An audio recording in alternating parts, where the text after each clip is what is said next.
And Malaysians are responding with walls of hope, places where they can write down their thoughts about this tragedy. One wall was created by Mahathir, Marina Mahathir, I should say. She's the daughter of former Prime Minister Mahathir, who ruled the country for 22 years. She spoke exclusively with CCTV's James Chau in Kuala Lumpur.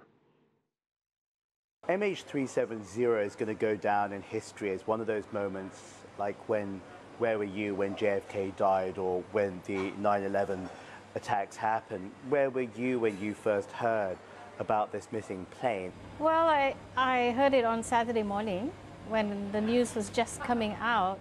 There was a slight surreal feel to it, like it was a bit unreal. But of course, as we watched the news, well, this is very real, and going on social media and people saying, oh, I know that person, I know that person, I know that person on the flight, then definitely it hit home. This is very, very real. This is a big crisis. You're a social activist. Your father was the longest serving ever Prime Minister. Obviously, you've got a completely unique insight into society here. What's your Malaysia?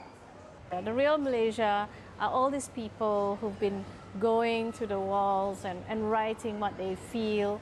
As the week winds on from missing passengers to possibly the involvement of either the pilot or maybe Islamic fundamentalists, do you think that that would overwhelm the true Malaysia? If something like that is true, and I don't know whether it is, you know, I mean, that might be the path of inquiry, but we don't know at this moment.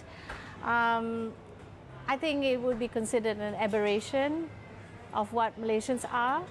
What do you think it is that people hope for at this stage? Do you think they truly believe that survivors will be found, or do you think they just hope for peace no matter what? We're also thinking about the families.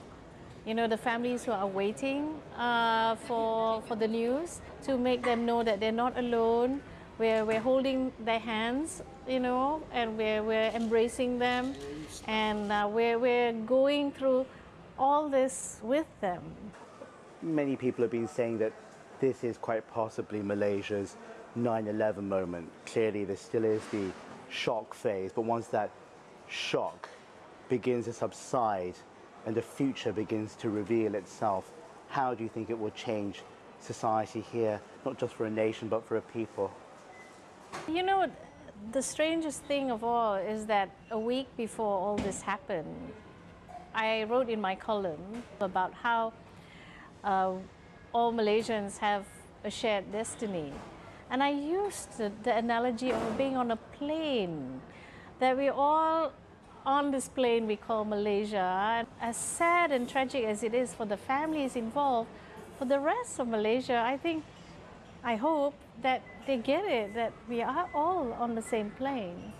And we all, you know, need to be together to get to where we want to go.